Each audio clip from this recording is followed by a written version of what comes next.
Hello, welcome to அச்சு trends. நம்ம இப்போ இஞ்சி குழம்பு வைக்கலாங்க. கத்திரிக்காய் போட்டு இஞ்சி குழம்பு வைக்கலாம். இது இந்த மழை காலத்துக்கு ரொம்ப நல்லாயிருக்கும், தொண்டைக்கு இதமாக இருக்கும். நம்ம இஞ்சி குழம்பு வைக்கலாம். இப்போ பாருங்கள், ஸ்டவ் ஆன் பண்ணிவிட்டு நம்ம ஒரு பேன் வச்சுக்கிட்டோம். இப்போ குழம்பு எப்படி செய்யலான்னு பார்க்கலாங்க. அதுக்கு தேவையான பொருள் பாருங்கள். தேங்காய் ஒரு 4 பத்தை தேங்காய், ஒரு துண்டு இஞ்சி எடுத்துக்கிட்டோங்க. இந்த இஞ்சி தோல் சீவிட்டு இந்த தேங்காயும் இஞ்சி நம்ம அரைக்கணுங்க. இதோட வெங்காயம் தக்காளி வதக்கி நம்ம இதில் அரைச்சிக்கலாம். இப்போ எப்படி செய்யறதுன்னு நம்ம பார்க்கலாம்.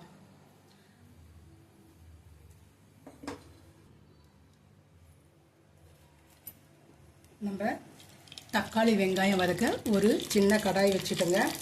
அதில் பாருங்கள், நம்ம வெங்காயம் சாம்பார் வெங்காயம் கொஞ்சம் நம்ம குழம்புக்கு கட் பண்ண வெங்காயத்தில் சும்மா ஒரு 4-5 வெங்காயம், ஒரு தக்காளி, பாதி தக்காளி நம்ம வதக்கிறதுல போட்டுக்கலாங்க. பாதி தக்காளி நம்ம குழம்பு தாளிக்கிறதுல போட்டுக்கலாம். நான் 1.5 தக்காளி நான் போட்டிருக்கேங்க. இது எண்ணெயில் 2 வதக்கலாம். தக்காளி பாருங்கள், இந்த அளவுக்கு நம்ம வதக்கினா போடணும். இது நம்ம இப்போ தேங்காய் கூட நம்ம வச்சு அரைச்சிக்கலாம். இப்போ நம்ம பேன் வச்சுக்கலாங்க. இதில் நம்ம எண்ணெய் சேர்த்திக்கலாம். தக்காளி அது ஆறட்டுங்க, நம்ம பார்க்கலாம். இப்போ இதில் நம்ம எண்ணெய் சேர்த்திக்கலாம்.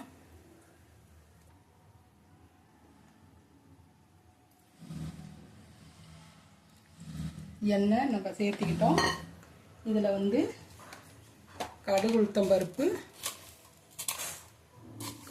பருப்பு 1 ஸ்பூன் போட்டுக்கலாங்க.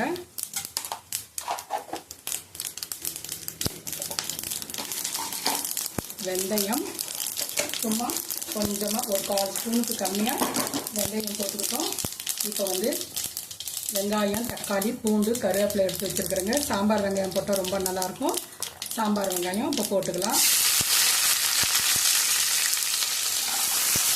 பூண்டு ஒரு கட்டு பூண்டு நான் உரித்து வச்சுருக்கேங்க. பூண்டு இதில் சேர்த்துக்கலாம்.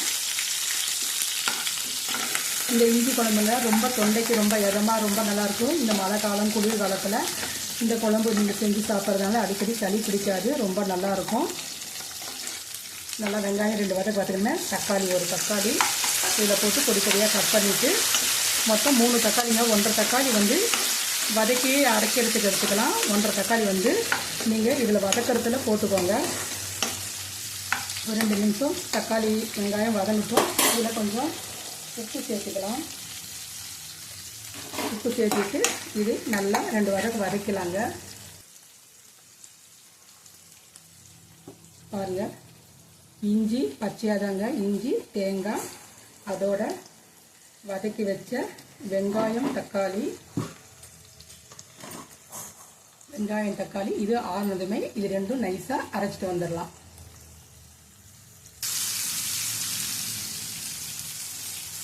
தக்காளி வெங்காயம் வதங்கிச்சிங்க. நம்ம கத்திரிக்காய் இதில் சேர்த்துக்கலாம். நம்ம கத்திரிக்காய் இதில் போட்டால் நம்ம தொட்டு சாப்பிட்றதுக்கு ரொம்ப நல்லாயிருக்கும். நான் ஒரு 1/4 கிலோ கத்திரிக்காய் எடுத்துருக்குறேங்க. உங்களுக்கு தேவையான அளவு நீங்கள் கத்திரிக்காய் எடுத்துக்கோங்க. கத்திரிக்காயும் நல்லா எண்ணெயில் 2 வதக்கலாம். ஒரு 2 வதக்கினா போதுங்க. இதுக்கு நம்ம தேவையான காரமெல்லாம் நம்ம சேர்த்துக்கலாம். ரொம்ப வதங்க வேண்டியது இல்லைங்க. இது தேவையான மஞ்சள்தூள் ஒரு 1/2 ஸ்பூன் மஞ்சள்தூள், காரத்துக்கு தகுந்த மிளகாத்தூள், வெறும் மிளகாத்தூள் 1 ஸ்பூன்,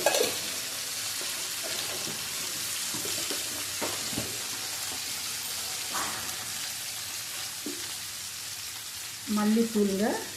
நம்ம வீட்டிலேயே அரைச்ச மல்லித்தூள் ஒரு 3 ஸ்பூன் போட்டுக்கலாங்க. 3 ஸ்பூன் மல்லித்தூள். இதோட நம்ம கொஞ்சமாக கல்லுப்பு சேர்த்துக்கலாம். நல்லா 2 வதக்கு இது வதக்கி விட்டுக்கலாங்க. எண்ணெயிலே மிளகாத்தூள் கொஞ்சம் வறுக்கும்போது நல்ல பச்சை வாசனை போய் இருக்குங்க. இப்போ இதிலே நம்ம வதக்கி விட்டுட்டோம். இப்போ இதில் வந்து நம்ம கொஞ்சமாக தண்ணி சேர்த்துக்கலாங்க.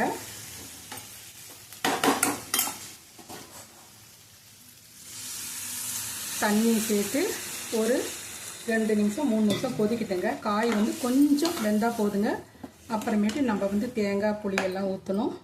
இப்போ வந்து இதை கொஞ்சம் நேரம் நம்ம க்ளோஸ் பண்ணி வைக்கலாங்க.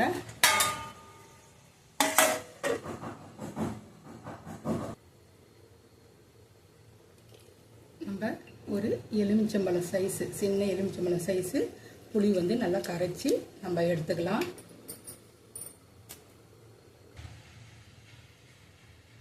பாருங்கள், காய் வெந்துருச்சான்னு நம்ம பார்க்கலாம். தண்ணியில் வந்து சுண்டிருச்சுங்க. இப்போ வந்து நம்ம இதில் வந்து புளி தண்ணி தேங்காய் சேர்த்துக்கலாங்க. காயும் கத்திரிக்காயும் நல்லா வெந்துருச்சு. இதில் புளி தண்ணி நம்ம கரைச்சி வச்சுருந்த புளி தண்ணி, தேங்காய், நம்ம இஞ்சி, தக்காளி, வெங்காயம்லாம் அரைச்சி வச்சுருந்தோம்லங்க, அதையும் இது ஊற்றிடலாம். நல்லா கலந்து விட்டுக்கோங்க. நல்லா குழம்பு வந்து நல்லா கொதித்து எண்ணெய் பிரிஞ்சு வரும். அப்போ வந்து நம்ம ஆஃப் பண்ணணும். குழம்பு ரொம்ப டேஸ்ட்டாக ரொம்ப நல்லா இருக்குங்க. இதுக்கு வந்து சைடிஷ் ஒரு அப்பளம் வச்சுட்டு சாப்பிட்டா கூட ரொம்ப நல்லாயிருக்கும். காய்ச்சல் வந்தவங்க கூட இந்த மாதிரி குழம்பு நீங்கள் வச்சு நீங்கள் செஞ்சு சாப்பிடுங்க. ரொம்ப நல்லாயிருக்கும். ஒரு முறை செஞ்சு பார்த்துட்டு எப்படி இருக்குன்னு நீங்கள் சொல்லுங்கள். எங்கள் சேனலுக்கு கமெண்ட் பண்ணுங்கள், ஷேர் பண்ணுங்கள், சப்ஸ்கிரைப் பண்ணுங்கள்.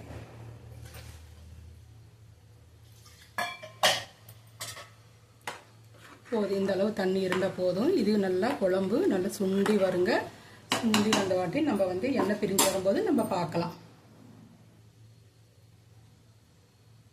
பாருங்கள், குழம்பு வந்து கொதி வருது.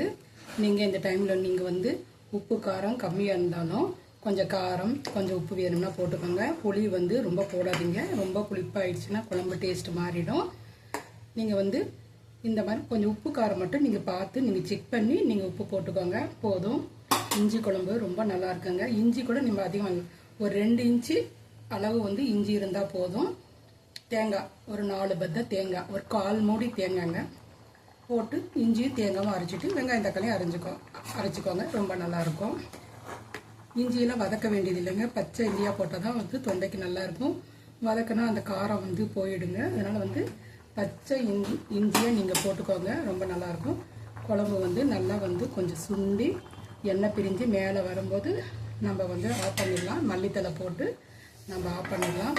குழம்பு வந்து சுண்டுட்டுங்க. பார்க்கலாம். குழம்பு நல்லா கொதிச்சிட்டான்னு பார்க்கலாங்க. பாருங்கள், குழம்பு நல்லா கொதிச்சிருச்சு. எண்ணெய் பிரிஞ்சு நல்லா மேலே வந்துருச்சு. இந்த மாதிரி எண்ணெய் பிரிஞ்சு வந்ததுன்னா நீங்கள் ஆஃப் பண்ணிவிடுங்க. கத்திரிக்காயும் நல்லா வந்து வெந்திருக்கும். கத்திரிக்காயும் நல்லா வெந்துருச்சுங்க. இப்போ வந்து இதில் வந்து மேலே மல்லி இலை போட்டு நம்ம ஆஃப் பண்ணிடலாம். சூப்பரான இஞ்சி கத்திரிக்காய் குழம்பு ரொம்ப நல்லா இருக்குங்க. தொண்டைக்கு இதமாக இருக்கும். இந்த மழை காலத்துக்கு இந்த மாதிரி குழம்பு நீங்கள் வந்து செஞ்சு சாப்பிடுங்க. ரொம்ப நல்லாயிருக்கும். செஞ்சு சாப்பிட்டுட்டு எப்படி இருக்குன்னு எங்கள் சேனலுக்கு கமெண்ட் பண்ணுங்கள், ஷேர் பண்ணுங்கள், சப்ஸ்கிரைப் பண்ணுங்கள். Okay, bye.